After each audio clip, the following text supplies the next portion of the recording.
sa ulo ng mga nagbabagang balita. Pagbabago ng Pangasinan, ibinida ni Governor Amado Espino Jr.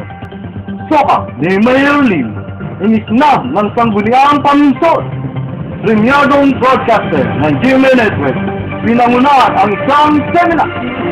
13 anyos na dalagita, hinahasa, iba't ibang pakuro sa araw ng mga puso, sinangkilig.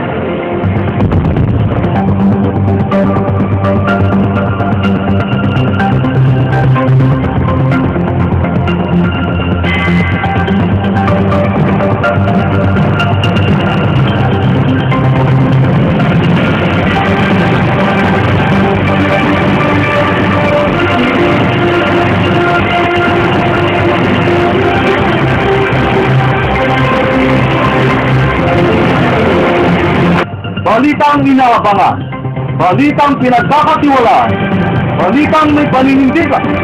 Ito ang Balitang Pangasinan mula sa UOB Network. Live, narito, Amy Carlos. Magandang gabi, kabaluyan. Ang hangaring maging progresibong probinsya ng Pangasinan ang siyang binigyang diin ni Governor Amado Espino Jr. sa kanyang State of the Provincial Address kaninang umaga. Inisa-isa rin niya ang mga pagbabagong naganap mula ng simanungkulan bilang gobernador. Para sa kumpletong kulat, narito si Ana Tamayo. Ngayon sa Lingayen Capital, saan isinang ang State of the Provincial Address Governor Amado Espino Jr. Sa Governor's Report 2011 ni Gobernador Espino, ipinahayag niya ang kasalukuyang kalagayan ng lalawigan ng Pangasinan. Ilan sa mga tinalakay na Espino ay ang makasaysayang pagbabago ng Pangasinan kabilang na ang pagkakaroon ng Founding Day ng probinsya na nakasaad sa Ordinance No. 143/2010. Puspusang pagsasaayos ng mga infrastruktura, pagpapataas ng kalidad ng serbisyo ng mga tanggapan at provincial hospitals, at pagpapayabong ng turismo, ekonomiya, edukasyon at kultura ng lalawigan. Nabanggit din sa talumpati ni Gobernador ang pagbubuo ng Pangasinan Historical and Cultural Commission na pangungunahan ni Atty. Gonzalo Duque, kung saan pag-aaralan ng mga tala sa kasaysayan ng Pangasinan na maaaring isama sa kurikulum ng mga eskwelahan. Inilahad din ni Espino ang pagbibigay pansin sa mga pangangailangan ng mga empleyado ng Pangasinan tulad na lamang ng health assistance at posibleng pagtaas ng kanilang sahod taon-taon. Binigyang diin din ang hangarin ng Kapitolyo na maging best place to invest, work, live, and raise a family ang lalawigan ng Pangasinan at sa kalaunan ay maging numero 1 rehiyon sa buong bansa sa larangan ng pag-unlad. The regional champion for the year 2010 for the search of LGU best practices. Today's special session is adjourned. Nang matapos ang SOPA, lahat ng mga opisyal, senior citizens, at maging mga kabataan na dumalo ay nakipagkamay sa gobernador bilang pagbati sa matagumpay na 2011 report niya. Halos papuri naman ang komento ng mga nakapakinig sa SOPA ni Gobernador Espino. Napakaganda, kumpleto na at wala na nga na tayong masasabi. At nga, sabi nga ng ating mga kababayan, siya na ang pinaka-masipag na gobernador na nanungkulan sa Pangasinan, sa buong probinsya. Ana Tamayo para sa Balitang Pangasinan. Ginagsa naman ang State of the City Address ni Mayor Benjamin sa Dagupan City People's Astrodome. Alamin natin kung ano-ano nga ba ang mga planong nakalaan para sa lungsod ng Dagupan. Para sa ulat na ito, narito si Anissa Pascua. Sinagawang State of the City Address ni Mayor Benjamin sa Dagupan City People's Astrodome kung saan ito ay dinaluhan ng daan-daang Dagupenyo. Sinalakay sa talumpati ang mga naisagawang proyekto sa ilalim ng pamumuno ni Lee. Inilahad din sa publiko ang iba pang plano ng kanyang administrasyon para sa kaunlaran ng syudad, kabilang na ang puspusang paghihikayat sa mga negosyante na mamuhunan sa lungsod na makatutulong sa pagbibigay ng trabaho sa mga Dagupenyo. Prioridad din dito ang paggawa ng dam site sa Bunuan at sanitary landfill naman sa San Jacinto upang marisolba ang matagal ng problema sa basura ng lungsod. At dahil na rin sa kahilingan ng mga negosyante at iba pang mga Dagupenyo, Nabanggit rin niya ang tungkol sa planong pagbabalik ng Kalutan at Dalan sa downtown area imbes na sa Divinesia Highway Extension tuwing Bangus Festival. Paiigtingin din ni Lim ang peace and order sa Dagupan City upang mas lalong makahikayat ng mga turista at negosyante na siyang magpapataas sa ekonomiya ng lungsod. Sa huling bahagi ng talumpati ni Mayor, nanawagan siya sa lahat ng Dagupenyo. Kontenta at masaya naman ang naging reaksyon ng mga tao na nakapakinig ng soka ni Mayor Lim. We're looking forward to year. Maganda ang more competitive. Ang hiling lang po natin Ako po si Anissa Pascua, Balitang Pangasinan. Sa kabila ng tagumpay na nakamit ng soka ni Mayor Benji Lim, kapansin-pansin naman ang di pagdalo ng ilang miyembro ng sangguniang panlungsod. Inislap nga ba nila ang nasabing soka? Para sa kumpletong detalye, narito si Ermaine Orias. Sa State of the City address ni Mayor Benji Lim sa Dagupan City People's Astrodome, ay ipinahayag din niya ang kanyang saloobin sa mga opisyal ng lungsod na hindi dumalo sa kanyang Mayor's Report 2011. Who are not here today, a week of following advice, respect, and courtesy are traits for leaders of the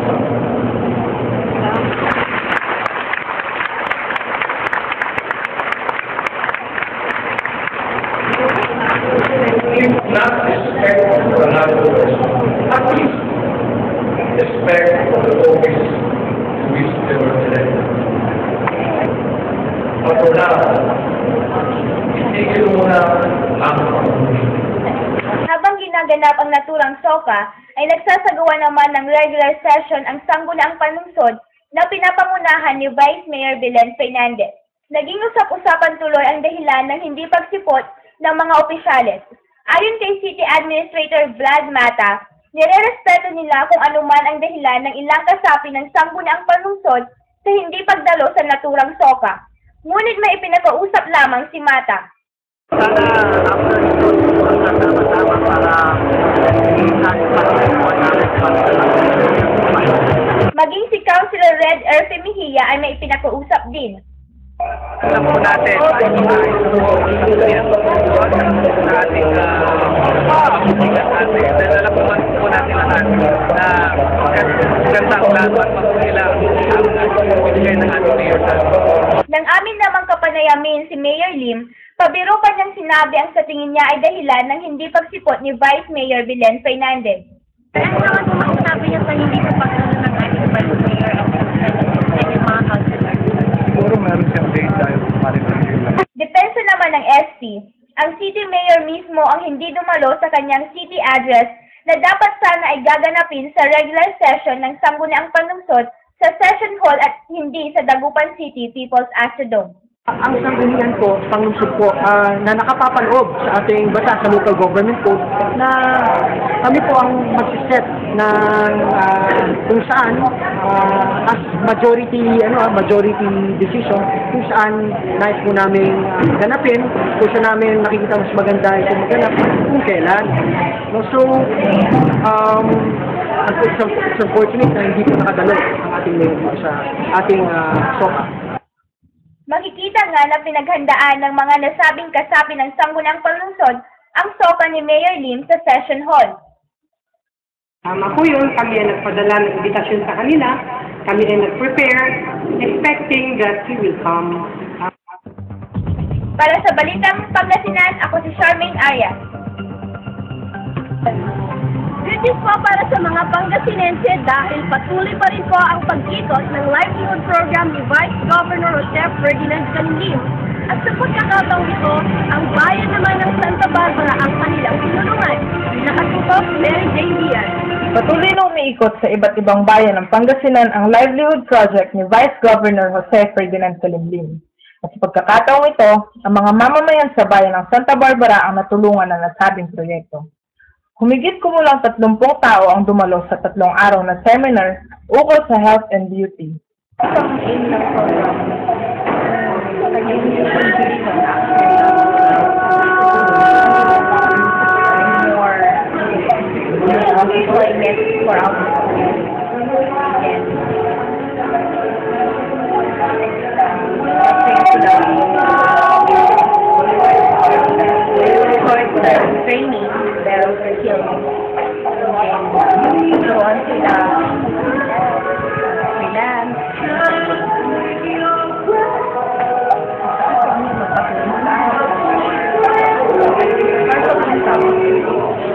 Sa unang araw ng seminar ay tinuruan ng mga kalahok ng tamang pagmamasahe. Sa ikalawa naman ay binigyan sila ng eksaminasyon ukol sa kanilang mga napag-aralan. Samantala, naipamalas naman nila ang kanilang kakayahan at mga natutunan sa seminar nang sila ay nagkaroon ng on-the-job training na kung saan ay nagbigay sila ng serbisyo sa mga empleyado ng lokal na munisipyo ng Santa Barbara. Ayon kay Ate Fe, isa sa mga nakalahok, Itong live learning program na programa nagkakaroon. Napakaganda po. Lalo na ang dami mga tao na magkakaroon po sila ng at magagamit po nila isang sertifikasyon ng manggagaling sa TESDA ang ibibigay sa mga nakilahok bilang pagbibigay rekognasyon sa kanilang suporta at pakikiisa sa nasabing proyekto. Ang programang ito ni Vice Governor ay tutuloy sa bayan ng Kalasyaw sa susunod na linggo. Mary Jane Diaz, nag-uulat para sa Balitang Pangasinan. Susunod sa Balitang Pangasinan. 2011 budget ng Dagupan City nakabinbin pa rin.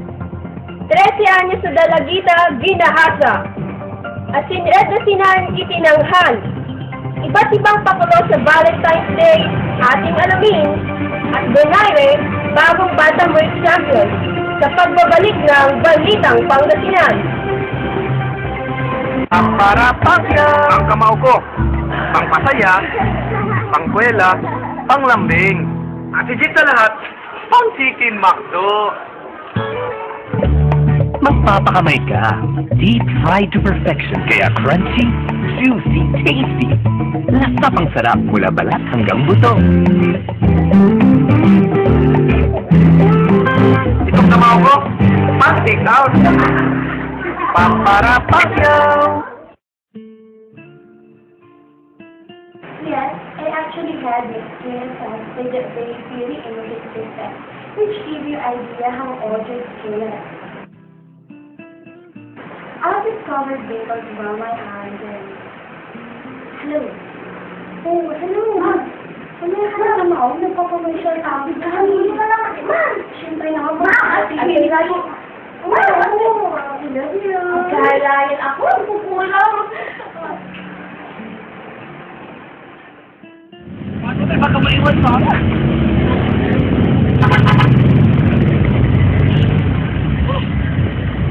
Kuya, paano? Kaya may dala ko ako sunod. Ay naku, sobrang kainit na linti dito. Pwede pa doon sa Tambuanga, sobrang kalamig-lamig doon.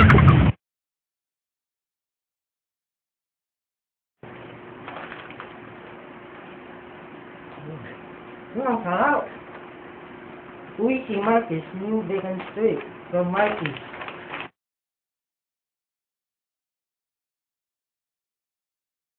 Itong bagong sinigang nyo, Marcus sinigang sa miso. Sarap, no? Kakaiba eh. Oh?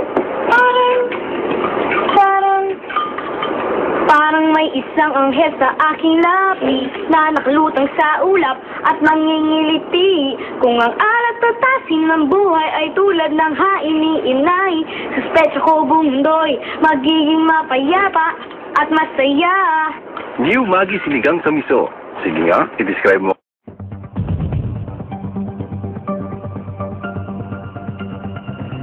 Patuloy pa rin ang pagdidiskusyon ng 2011 budget ng Dagupan City. Sa katunayan, sa regular session ng Sangguniang Panlungsod ay muling naungkat ang issue ng pagkakabinbin ng naturang budget. Para sa report, narito si Anita Pascua. Sa regular session ng Sangguniang Panlungsod noong January 31, 2011, ay natalakay ni ABC President Guillermo Vallejos ang tungkol sa nakabinbing 2011 proposed budget ng lungsod ng Dagupan. Ikinababahala nito na habang hindi pa naipapasa ang budget, ay hindi rin may sakatuparan ng mga kapwa niyang punong barangay ang kanilang mga proposed project. Ako po, 10 ng mga kapwa ko at membro ng bilang ng mga barangay ay lubos na umaasa at nananalangin na sa dalong madaling panahon ay mapag-aralan at naipasa na natin ang proposed 2011 budget. Ayon naman kay Vice Mayor Belen Fernandez, hindi pa may pasa ang budget dahil sa kabi-kabilang discrepancies na kailangang busisihin at pag-aralan ng ST. Kaya naman nananawagan siya sa mga Dagupenyo na huwag mag-alala sapagkat may papasa naman ang budget sa oras na maayos ang nasabing problema. Masisigurado po namin sa inyo na once na nagpasa ang budget ng 2011 at ipapasa mo natin yan. Hindi mo totoo yung iniisip nila na hindi ipapasa. Ipapasa po yan. Kung hindi mo yan ipapasa ay wala na hong naganap na budget hearing. Ako po si Anita Pascual, nagbabalita. Isang kaso na naman ng panggagahasa ang naiulat sa PNP Main Station, Dagupan City. Para sa buong ulat, narito si Mary Jane Diaz. Isang menor de edad ang nagreklamo sa PNP Station ng Dagupan City ng pamumulensya at panggagahasa di umano ni Fidel Orpresio, 18 taong gulang at residente sa Bunuan, Dagupan City. Ayon sa salaysay ng biktima, katapusan ng Enero nang imbitahan siya makapagkita ng kanyang textmate na nagngangalang Wilfredo na napag-alamang half-brother ng suspect na si Fidel Orpresio. Sa araw ng pagkikita, naganap di umano ang panggagahasa sa naturang menor de edad. Dahil sa bantang pananakit ng suspect, Pebrero 4 na makauwi ang biktima. Kasama ang kanyang mga magulang at ilang opisyal ng Mapandan Police Station, ay agad nitong isinumbong sa PNP Main Station ng Dagupan City ang kanyang sinapit sa kamay na naturang suspect. Yung kay Fidel is rape in relation to Republic Act 7610. Patuloy namang ipanagdidiinan ng suspect na kasintahan niya ang biktima.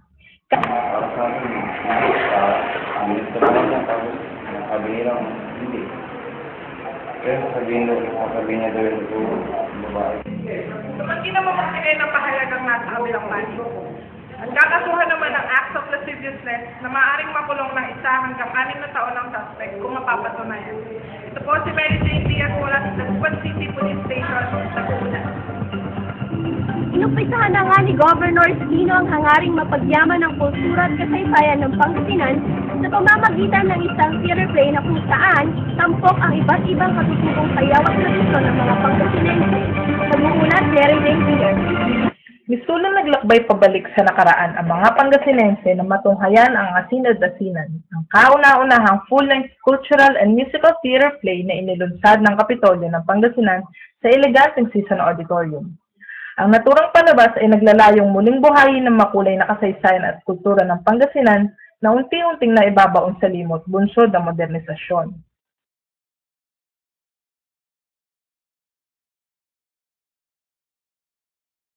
Bahagi na ng kesa ang akal at ang pagkakinan. Ang pagkakinan ay seremonya ng kasal na magpapabago ng masbal at bendisyon mula sa mga magulang, kaanak at mga kaibigan. Ang musical show ay tumagal ng 3 araw na diniluhan ng mga kilalang personalidad sa probinsya, iba't ibang pribadong paaralan sa Lingayen at mga Pangasinenseng nagnanais na kilalanin ang kinalakhang lugar. Pinahanga ng mga nagsipagarap na pawang mga empleyado ng Kapitolyo ang mga manonood dahil sa maindayog na pag-indak ng mga katutubong sayaw. Tinampok din sa naturang presentasyon ng mga awiting Pangasinan na komposisyon ni Raul Insyong Tamayo, mga awiting Ilocano, at mga popular na lumang awiting Ingles. Ang buong production staff ng Asinad-Asinan ay nagmula sa iba't ibang tanggapan sa Capitol Complex at mga pampublikong ospital ng Pangasinan. Ito po si Mary Jane Diaz, nagbabalita para sa Balitang Pangasinan. Dumako naman po tayo sa Valentine's Day Special Report na kung saan tampok ang iba't ibang pakulo ng mga establishmento. Alamin natin ang mga kapanapanabik na pangyayari mula kina Ana Tamayo at Charmaine Orias. Tuwang muli ng Pebrero at saang dako man mapatingin ay naglipa na ang mga disenyong puso na sumisimbolo sa Valentine's Day o araw kung kailan umaapaw ang pag-ibig sa buong paligid. Ito rin marahil ang isa sa mga inaabangan at pinaghahandaang okasyon ng mga magsing-irong.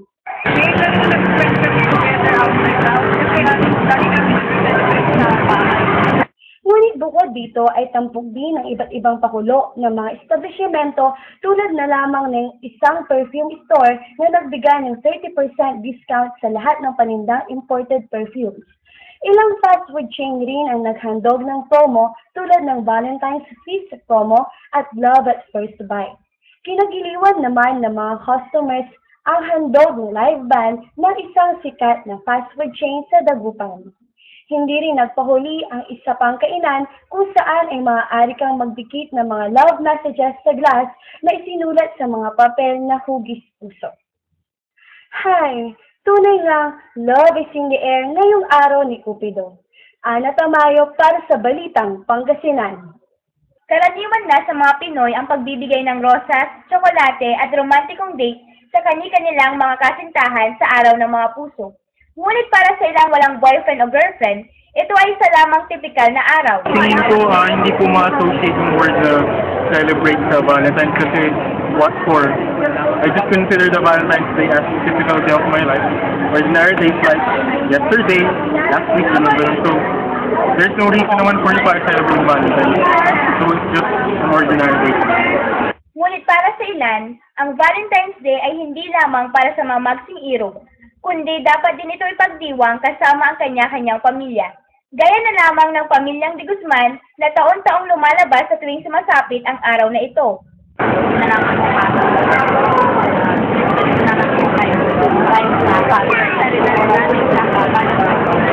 Mas pinili naman ng mga magkakaibigang ito na ipagdiwang ang selebrasyon na magkakasama.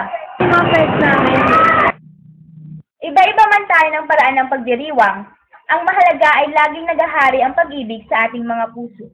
Carmaine Arias para sa Balitang Pangasinan.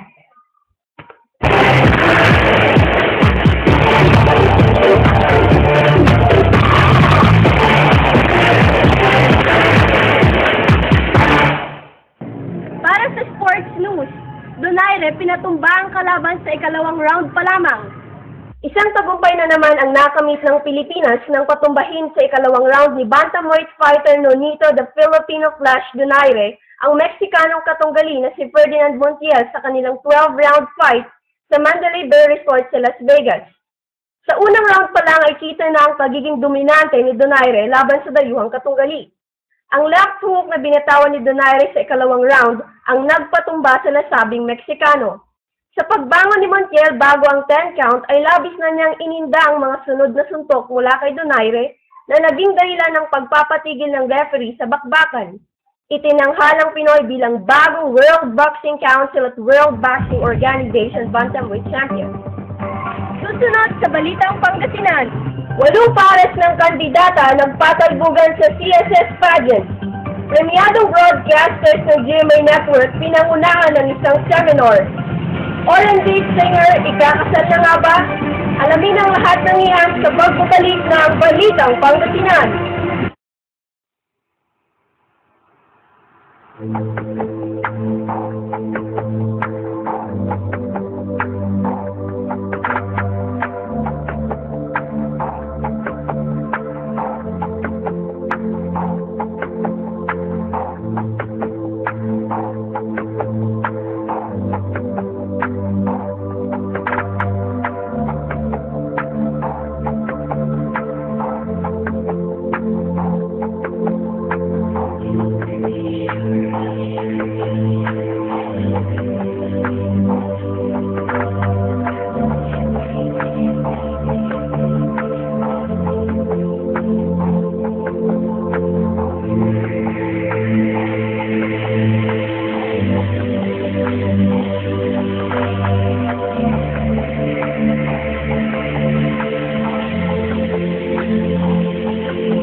I love life.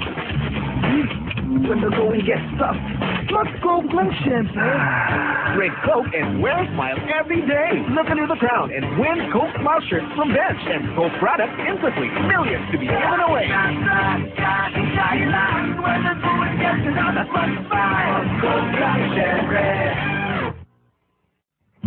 There's a new world that's waiting for you. That's alright, you know what to do. I'm glad to share this with you.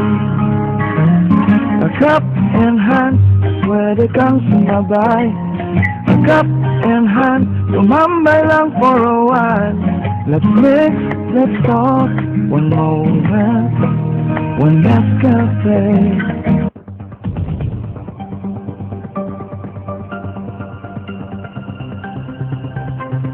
Walong pares naman ang nagpatalbugan para sa College of Social Sciences Night. Narito muli si Anissa Pascua. Walong pares ng mga kalahok sa CSS pageant ang nagpatalbugan sa simula pa lamang ng naturang kompetisyon. Ang mga kalahok na ito ay mula sa iba't ibang kurso o departamento na sakop ng College of Social Sciences. 2 pares ay mula sa Masscom Department, gayon din sa Pol-Sci Department at 4 na pares naman mula sa Education. Hindi matawaran ang hiyawan ng mga estudyante sa tuwing rarampa sa entabladong mga kalahok. Kanya-kanya namang estilo ang pinakita ng mga kalahok sa pagdadala ng kanilang summer wear attires, RSO shirts at semi-formal attires. Nanalo sa semi-formal attire si candidate number 7, Lance Diaz, mula sa Education Department at candidate number 1, Christine De Vera sa Masscom Department. Sa Best and RSO shirt ay nagwagi sina TJ Inson mula sa Masscom at candidate number 5, Michelle, mula sa Education Department. Hinirang naman na Mr. Photogenic si candidate number 3 na muli ay mula sa Masscom Department at Miss Photogenic na si candidate number 7, Ivan San Diego, mula sa Education Department. Nang matapos piliin ang top 8, ay kinapanayaman namin ang ilan sa mga kalahok kaugnay ng kanilang paghahanda sa question and answer portion. Okay. Question and answer. Wala naman akong ginawang preparation. All I did is point myself, spread out everything that's coming to me. Kasi, if you don't prepare for it, and nabigla ka yung nervous tension ng kumain sa'yo, wala mangyari eh. Hindi masabi yung sasabihin. Okay, right at that moment, kung ano nararamdaman mo, ano talaga yung pinakamalakas mo sa ball para sa question, ilabas mo, give it your best self. It doesn't need to be in English naman, you know. But to express yourself in the most comfortable way na kaya mo express sarili. At sa tingin ko, alam mo yun, maging magandang karapatan na gagawin. Actually, hindi ko pinaghanda yung wala lang, siguro, tanong sa akin, bahala na lang kung parang ito pinagsaman na lang kasi alam mo na rin yung para sa akin, Sa bandang huli, ang nagwagi sa male category ay si candidate number 3, Wheeler Stero. Sa female category naman ay si candidate number 7, Ivan San Diego, mula sa Education Department.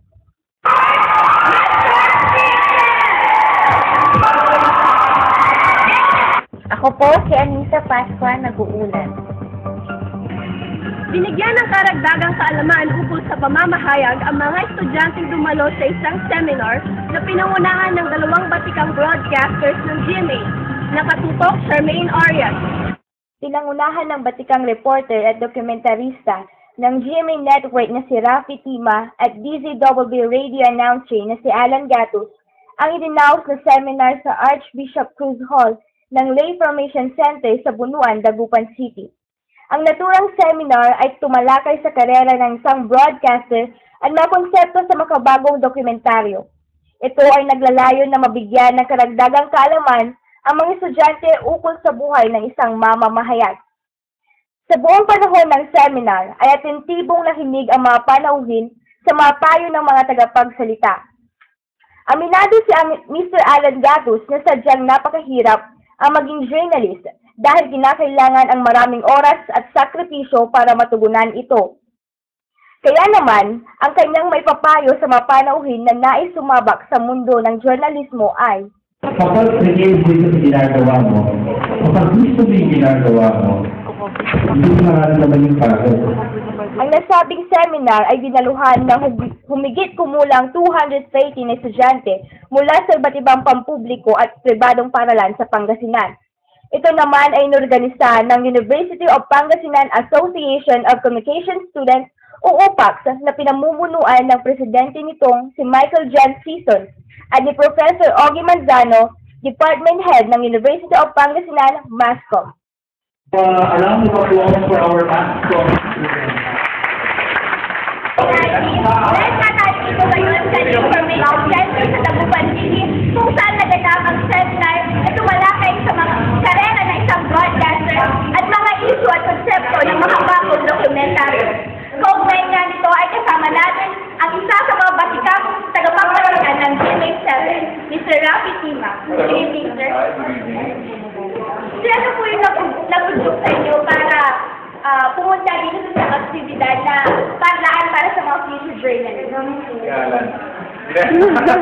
Well, of course, gusto ko rin natin bahagi ko yung experience ko para yung mga tutunan ko at itong makakuha kung ano yung mga naranasan ko na para din pagka sumabak na kayo sa real world ika nga, mas makaka-focus kayo sa amin na may napagdaan, sino binabahagi. Ano po yung mga naging reaction ninyo sa iba't ibang tanong na ipipinupal ng mga audience sa ating kanina? Well, interesting siya kasi talagang ito yung mga interest nila yung mga gusto nilang malaman sa amin. At interesting din na lahat na lugar. Maraming mga patuloy ko na nararamdaman sa pag-cover sa mga gera. Very interesting. Sir, bilang pagtatapos ko, ano po yung message po natin, yung mensahe natin sa mga estudyante na kasama po natin sa Pilipinas? Message, well, talagang gusto niyo maging journalist, gusto niyo maging documentarist. That's one time when you made na journalist at documentarist na kailangan natin malabas yung dyaryo, manood tayo ng mga documentary at maging present sa atin yung mga ginagawa natin para in the future kayo naman magagawa ng mga ginagawa natin. Okay? Okay. At yan nga ang pinakahuling sila dito sa Taguban City. Ako si Charlene B. Arias, nagbabalita.